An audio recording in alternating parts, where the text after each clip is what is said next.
P T I کی پہلے level کی، دوسرے لیول کی، تیسرے لیول کی قیادت اور عام عوام اس کے اندر اپنا پورا حصہ ڈالیں گی، اور ہم کسی قسم کی کوئی توڑ پھوڑ، کسی قسم کی کوئی نیگیٹیوٹی کے لیے نہیں. یہ ہمارا جمہوری حق ہے، ہمارا آئینی حق ہے، ہمارا کانسٹیٹیوشنل رائٹ ہے. اس رائٹ کو پورا کرنے کے لیے انشاءاللہ عمران خان صاحب کی قیادت میں یہ مارچ شروع ہوگا پرسوں، اور کامیابی کے اوپر جا کے منطبق ہوگا، کامیابی کے اوپر جا کے متفق ہوگا کہ ہم نے الیکشن کی ڈیٹ لینی ہے، کیونکہ نیا الیکشن فریش مینڈیٹ ہی پاکستان کو تمام مسائل سے جو وہ چھٹکارا دلا سکتا ہے. حسنین بہادر صاحب. بسم اللہ الرحمن الرحیم. میں صرف دو آپ کی خدمت میں گزارشات کروں گا. آج سے کچھ دن پہلے آنریبل جو ہمارا الیکشن کمیشن ہے اس نے وزیر اعظم پاکستان عمران خان صاحب کو ایک سیٹ سے نااہل کیا. آپ نے آپ کے چینلز پورے صوبے اور پورے ملک بھر کے اندر ہیں. میں اس وقت ملتان روڈ پر تھا. آپ یقین کیجئے کہ لمحوں کے اندر پورا ملک بند ہو گیا. عمران خان نے کسی کو کال نہیں دی. کیا فیصلہ آیا، کہاں سے آیا؟ میں صرف اپوزیشن کو اور وہ لوگ جو عمران خان کی آواز کو دبانا اور دیوار سے لگانا چاہتے ہیں ان کو ایک اپیل اور ایک گزارش کروں گا کہ آج پاکستان ایک ڈیفائننگ مومنٹ میں سے گزر رہا ہے. بغیر کال کے میرا 80 سال کا باپ راجن پور کے اندر سڑک کے اوپر روڈ بلاک کیے ہوا تھا. میرا باپ بہت روایتی پولیٹیشین ہے، وہ بہت سالوں سے سیاست کر رہا ہے، وہ کبھی سڑکوں کے اوپر نہیں آیا تھا.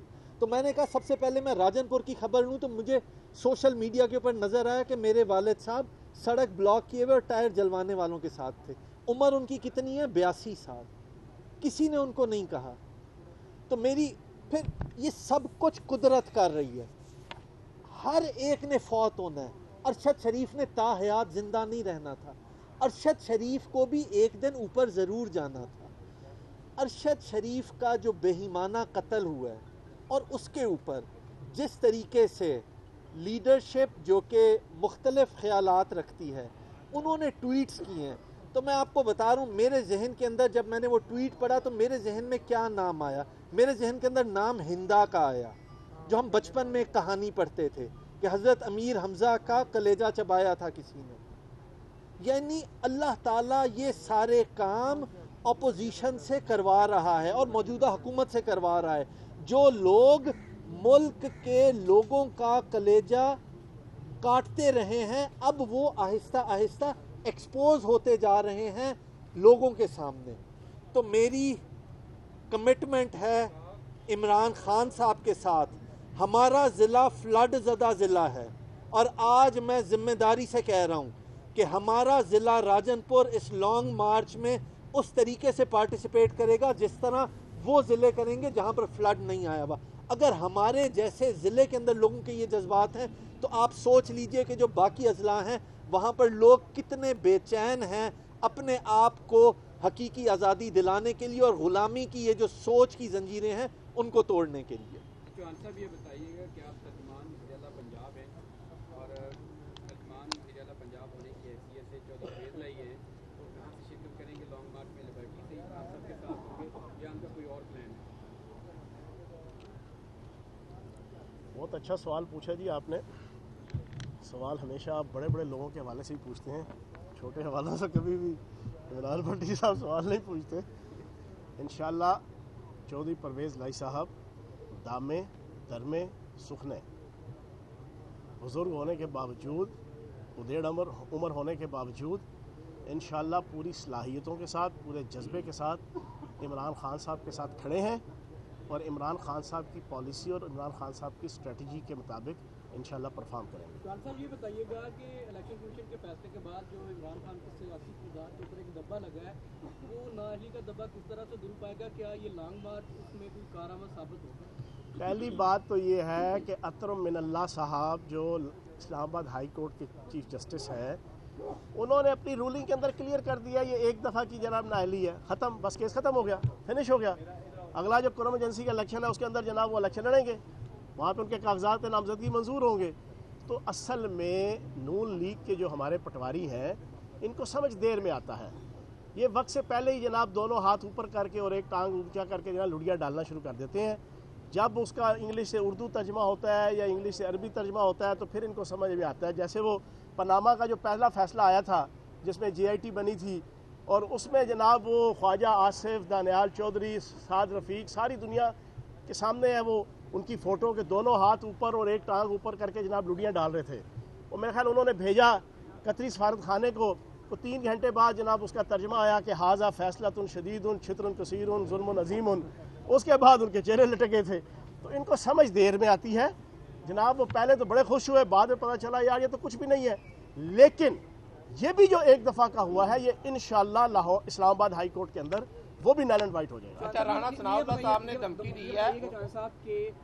رانا ثناء اللہ نے متعدد بار کہا کہ اگر پاکستان تحریک انصاف لانگ مارچ لے کے اسلام آباد آتی ہے تو ہمارے پاس معجون بھی ہیں اور ڈنڈے بھی ہیں ہمارے پاس. اگر کوئی معاملہ ہوا تو پھر کیا لاہے عمل اختیار کریں گے؟ وہ حکیم ہے. میں نے آج صبح ایک لیڈنگ ٹی وی چینل کے مارننگ شو میں یہ کہا، آج اس میڈیا ٹاک کے اندر دہرا دوں. اس نے کہا جی جیسے ہم نے 25 مئی کو سبق سکھایا تھا، میں برملا اعتراف کرتا ہوں 25 مئی کو ہم نے سبق سیکھا تھا. 28 اکتوبر کو حاجی رانا ثناء اللہ صاحب دامت برکاتہ عالیہ مجزلہ علیہ صاحب جو ہے وہ سبق سیکھیں گے. یہ سن لیں. اور ان کے کرائم منسٹر شہباز شریف چیری بلاسم بھی بڑا سبق سیکھیں گے 28 تاریخ کو. ابتدائے عشق ہے، روتا ہے کیا، آگے آگے دیکھیے اب ہوتا کیا ہے. ہر دن عید اور ہر رات شبرات نہیں ہوتی. حاجی رانا ثناء اللہ صاحب تے تسی بھی فیصلہ کر لو کہ اسلام آباد تو کھسکنا ہے تو کس طرح کھسکنا ہے.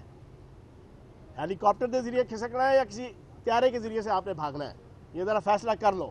انشاءاللہ پوری پاکستانی قوم جب آئے گی نا، جب فیض آباد اور کشمیر ہائی وے اور دائیں بائیں سے سارے جناب لاکھوں کی تعداد میں پاکستانی پاکستان کا جھنڈا اٹھا کے جیوے جیوے پاکستان، راج دلارا پاکستان، آنکھ کا تارا پاکستان، اول و آخر پاکستان، ہم سب کو پیارا پاکستان کا نعرہ لگاتے ہوئے عمران خان صاحب کی قیادت میں جب آئیں گے نا تو پھر ہم ان سے پوچھیں گے ہرا سمندر گوبھی چندر بول میری مچھلی کتنا پانی. اتنا بھی نہیں ہوگا، اس سے اوپر ہوگا. یہ مجھے بتا دیں کہ حکومت کی طرف سے یہ تاثر آ رہا ہے کہ تشدد کیا جائے گا اسلام آباد میں.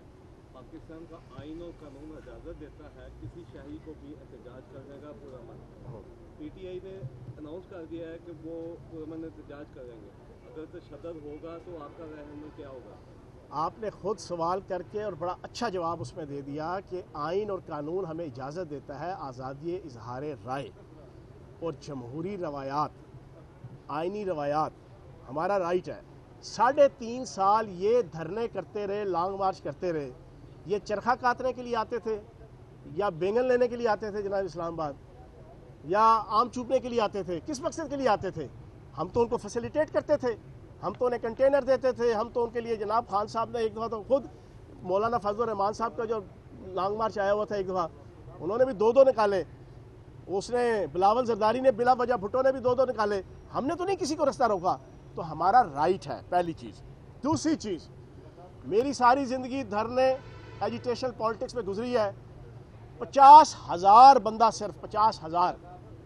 میں کہتا ہوں راول پنڈی آ گیا تو دنیا کی کوئی طاقت بھی جو ہے اس کا رستہ نہیں روک سکتی. یہاں تو لاکھوں لوگ آئیں گے انشاءاللہ، لاکھوں. تو انشاءاللہ نہ کوئی گولی نہ کوئی گالی، شیلنگ میلنگ ہلکی پھلکی کر لیں گے جنا.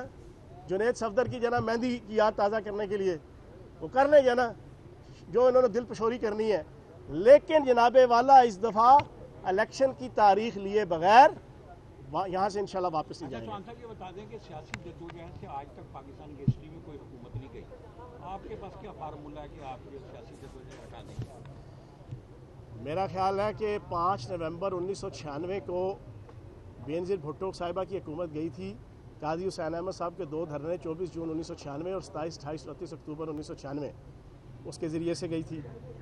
میرا خیال ہے کہ اس سے پہلے بھی قومی اتحاد کی جو 77 کی تحریک تھی اس کی صورت میں جناب ذوالفقار علی بھٹو صاحب گئے تھے اقتدار سے. یہ نہیں آپ کہہ سکتے.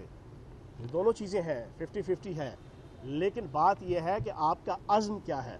عمران خان صاحب کا عزم ہم نے ابھی میں نے اور حسین صاحب نے پورا جناب میڈیا ٹاک کر کے ہم نے بتایا ہے کہ ہم کوئی اپنے اوپر پرچے جو ہوئے ہیں کرپشن کے کوئی اس کو معاف کروانے کے لیے یا NRO 1 یا NRO 2 لینے نہیں آ رہے. ہم تو ملک بچانے آ رہے ہیں. جب ملک بچانے آ رہے ہیں تو ایک بات یاد رکھیے گا، کامیابی جو ہے یہ نہیں ہوتی کہ آپ کو آپ کی مطلب کا جاؤ مقصد مل گیا. کامیابی یہ ہوتی ہے کہ آپ حق کے اوپر کھڑے ہو کے آپ نے اپنا حق ادا کر دیا، اس کو کامیابی کہتے ہیں. آخری سوال کتنے لوگ جو ہے آپ لائیں گے تو دعویٰ کریں کتنے لوگ 10 لاکھ 20 سر لاکھ 50 لاکھ؟ انشاءاللہ 10 لاکھ سے زائد افراد کے پی کے، پنجاب، سندھ، بلوچستان، کشمیر اور گلگت بلتستان سے آئیں گے. بہت شکریہ.